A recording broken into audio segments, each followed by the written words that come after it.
So I was trying to think, what can I come and talk to guys, who are 20, 19, 18. I remember my life when I was an engineer as well. I hated all these programs. I was just waiting to get over with it and get on with the cultural program and hang out with my friends. So I'd want to just finish as fast as I can. I'll just go through a little bit of what our family has been through. We are in the third generation of the family business. Some of you may be interested in understanding where we came from. We're a 70-year family business, but I'd like to leave some time for question and answers, because just as how you all are, I was similar in college, didn't care about what I was doing, didn't try to understand where I wanted to go. But very soon, reality called life hit upon me, and I realized that I could have done a lot more in undergrad, especially in BBA and what have you. How many of you here understand Kannada? So ಸ್ವಲ್ಪ ಮಧ್ಯ ಕನ್ನಡ ಮಾತಾಡಿದ್ರೆ okay.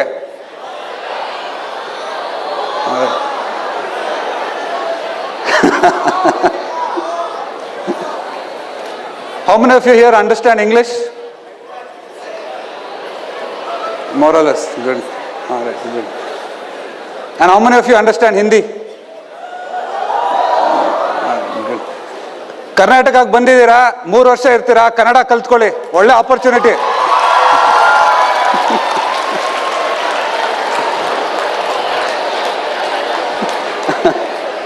That's one regret that I have, that I didn't learn enough languages. When I've entered business, I've realized learning languages is a very, very important aspect. If you all don't stop talking, I'll ask madam to come at the back, and you know what she'll do. So, good. All right, next slide, please. So my grandfather started our business in 1948. Typical of how it was in the first generation. I think we also heard from Vijay Sales. The first generation of the family business actually makes a lot of sacrifices. And a lot of you here, how many of you are here from family businesses? Oh, quite a big bunch. Okay. That's good. Then I'll talk a little bit more about family business. It'll interest you. So he was the true entrepreneur. He lost his father, when he was just 8 years old. So it was a struggle throughout his life. He had to take care of his mother and his grandmother. As was the case in those days, he got married pretty early and wanted to always be an entrepreneur. Come from a very poor family in Madurai district in a village called Vatrayap. From there, he moved on to come to Arvangad, was working in a cordite factory in 1942, then came to Coorg in 1946. And around 1947, when India got independence, he decided to start something on his own, moved to Mysore, which was the biggest city, and started the Agarbatti business in 1948. So through the years, the family has gone through a lot of churn. We are now in the third generation of the family business. The second generation up to. So it's just the same thing now, right? And the generation earlier than that was doing something similar. They would all go meet in that one corner near their house in that katte outside the tea shop and sit and talk. So you guys have Google Hangout for that today. So it's just the same thing, and technology has changed the way we act and the way we operate. So each generation blaming the other does not happen. But imagine, guys, 20 years down the line, what will your kids be doing? Yeah, some of you are going to have kids. You will not look the way you look today, so don't worry about that either. So imagine what technology is going to change. So these slides explain that. Now, automobiles took 62 years to hit 50 million people. Twitter has taken 2 years to hit 50 million people. Facebook 3, YouTube 4. And PayPal has taken just 5 years. ATM cards took almost 10 years to get to 50 million. What's the next big thing that's going to hit 50 million? Imagine that. And that's the world you guys are living. Constant change. You need to learn to adapt. You need to learn to improve constantly. Learn and unlearn, learn and unlearn. And that's the world we're living in.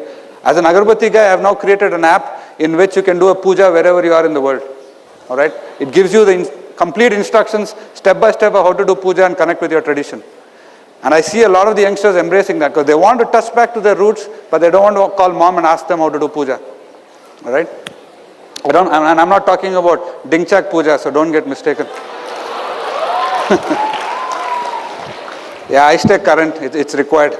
Next slide, please. Guys, this is another interesting slide. I think it's self-explanatory, okay?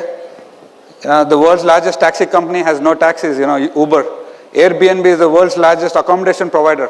No real estate. It's not your Ritz or it's not your Marriott's. It's Airbnb, an innovation that's just 6 years old. You can see what Amazon is doing now to Indian retail as well. It's changing the face of the game. Facebook today is the biggest media provider. You all know what's happening with YouTube and Netflix. Instagram has now taken over the world in terms of photography. Okay, I know you're all consuming content on all of this, aren't you guys?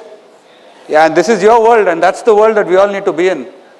Okay, and we are not there yet, and that's a big challenge for me as an agarbatti company. How do I come and sell you my product in your world? What will excite you? The most valuable retailer today is Alibaba. It's an amazing story. They're based in China. You guys should read about them. And what Alibaba has done is just revolutionary for the world we live in.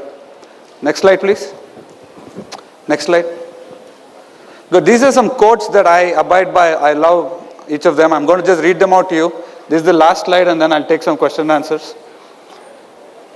The first one I already told you. Build your own dreams, or someone else will hire you to build theirs. Next one, the illiterate of the century will not be those who cannot read and write, but those who cannot learn, unlearn, and relearn. The biggest risk in life is not taking any risk. In the world that is changing really quickly, the only strategy that is guaranteed to fail is not taking a risk. We overestimate what we can achieve in 1 year and underestimate what we can achieve in 10. I think this is very, very valid for family businesses. We always look at the short term in a family business, about your cousins, about your brother, your father, what he's doing, what he's not doing. You never look at the big picture, and I think that's something that's very, very important. Always think long term. This is my favorite quote of all time. Walt Disney said, "We don't make movies to make money. We make money so we can make more movies." I think it's an amazing quote. Don't worry about failure. You have to be right only once. Next, please. Next slide. And I want to just tell you about our group, what our core values are, because I keep telling you about values and what we stand for. And this has been passed down from generation to generation. Commitment to relationship with all stakeholders. Never make any relationship transactional. It has to be beyond transactional. That's very important. With your friends, with your colleagues, with whoever you are. And guys, what I want to tell you is the friends that you make in college are the ones who will last forever. Even today, no matter what happens, my engineering classmates are the ones who will stand by me. I know that. No matter where I am, that's the most active WhatsApp group for us. And that's the one thing I can depend on. No matter which part of the world I am, I know there's a classmate of mine who's going to be there for me. Okay, so guys, the guy sitting next to you, no matter what you do, have a good time, enjoy yourselves, back each other no matter what. Okay? This time you will not get again. These 3 years that you have together is the best time of your life. Remember that.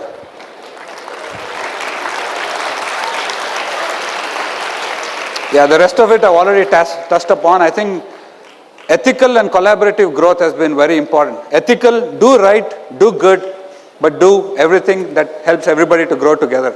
I think that's been important for us. Next slide, please. I think this is my last slide, and I'd like to tell you all about social responsibility. And I want you all to pay attention. It doesn't matter if you guys were sleeping till now, but we are the only carbon neutral agarbatti company in the world. We offset the entire carbon footprint of the process of agarbatti manufacturing. Because I know when a mother buys a packet of cycle agarbatti, she needs to be sure when she's praying with that brand that there has been no impact on the environment that's been created for her child to prosper in. And that's the commitment that we have. It costs us more to do that, but that's what we do. And this is something that my grandfather told us and did my father. So we run a school for blind girl children in Mysore. We have 120 blind girls up to 10th standard. All right, we educate them and then they get main school. One of our teachers has done her PhD in Kumbak. It's a school that's been running for 30 years. We run a charity for slum children in Mysore, about 1,500 children in slums. We're trying to rehabilitate them and bring them back to school. So we strongly believe that the youth of the today are the future of the nation. You guys sitting here, one of you here is going to define the state of the country going forward. So if I'm making a difference to just one of you here, my job is done. All right? So that's about it, guys. I'm done. Next slide, please. And within my allotted time as well. Think big, but start small. That's the punchline. So we're open for questions now. Anybody have anything at all? Or you want to just get on with it? It's done. Good. Yeah, go ahead.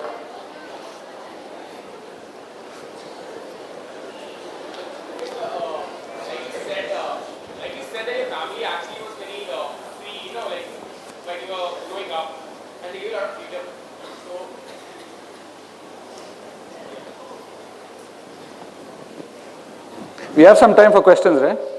Yeah, okay. Yeah, so you had a very free kind of upbringing that you got, and with the kind of money that you got to spend, obviously it's very easy for you to get diverted and not focus on the whole family business as such. And whatever you say, it's actually a very big diversion or distraction that you'll have. How do you exactly get yourself to focus on the business as such and not get carried away? Like many of the rich kids that we hear of late, how they get carried away and not focus on the business entirely. I think that's a very important point for us. Right from the date, we were born and grown up, the values of the family and the values of the business were taught to us very well. So the upbringing was very strong for me. We lived in a joint family till I was 16. Even though we could afford it, I actually went in the city bus to my school. Bus number 29 and bus number 30 I used to catch. I used to pack my breakfast from home.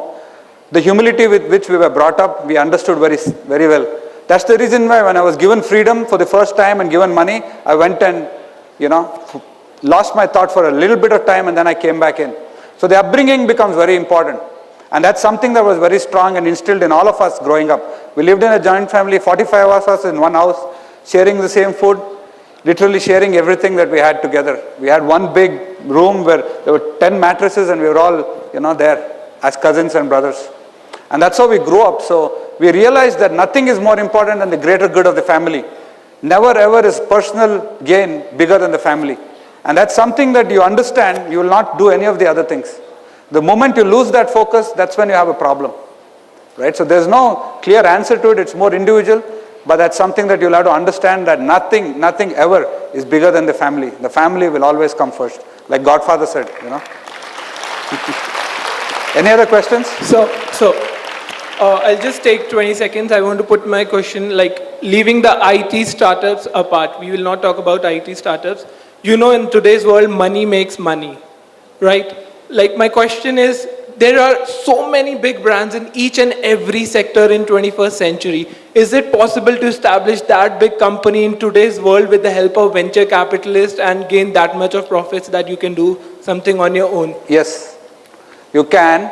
We have set up something called a GIO, Group Investment Office, where we create a small fund. I see so many youngsters with so many dreams and come and present to us with their so much focus. So many wonderful things are happening. I just met a guy recently, he's a startup. He wanted to create a millet brand of food, Indian grains food brand. In a span of 4 years, he's grown it into a 20 crore company. Okay?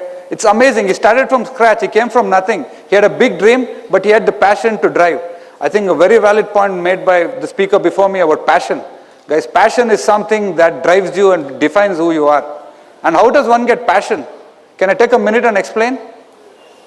How many of you own motorbikes here? Or cars probably? Two-wheeler or car? Huh? How many of you own a two-wheeler or a car?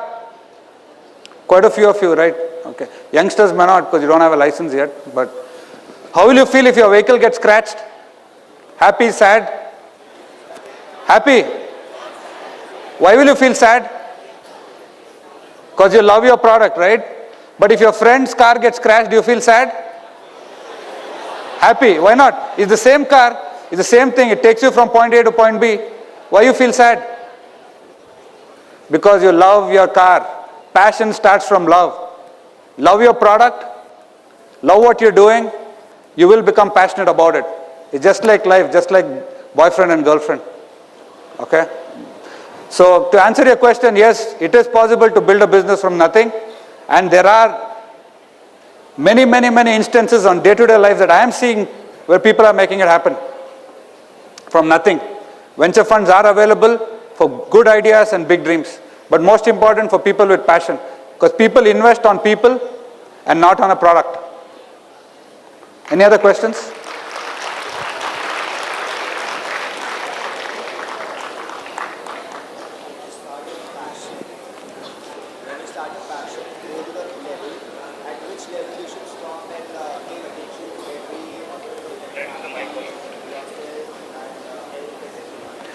Yeah, well, excessive passion leads to obsession.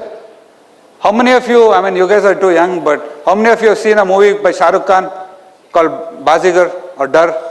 Oh, quite a few. Well, that's obsession, okay? Passion becomes obsession. When you start stalking your girlfriend, that's when it's time to stop passion. All right? Yeah. No, when passion becomes obsession, that's when you need to take a step back. You can never obsess. When you start obsessing, you get emotionally involved and you can't take a rational decision. Obsession leads to irrational decisions. Do you get what I'm saying? I think the example I gave was pretty self-explanatory. Any other questions, guys? Good. Thank you very much. Hope you had a good time.